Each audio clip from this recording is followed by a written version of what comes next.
জীবনের অর্থ কি?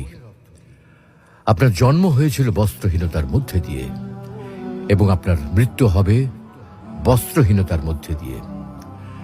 আপনি পৃথিবীতে এসেছিলেন অত্যন্ত দুর্বল হয়ে, এত দুর্বল ছিলেন যে মার সাহায্য ছাড়া খাবারটুকু মুখে নিতে পারতেন না।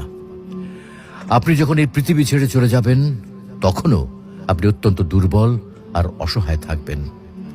তখন আপনার কাফনের কাপড়টুকু আপনি নিজে পরতে পারবেন না, আরেকজন আপনাকে তা পরিয়ে দেবে। যখন আপনি এই পৃথিবীতে এসেছিলেন তখন আপনার অর্থ সম্পদ কিছুই ছিল না। যখন আপনি এই পৃথিবী ছেড়ে চলে যাবেন তখনও আপনার অর্থ সম্পদ কিছুই থাকবে না।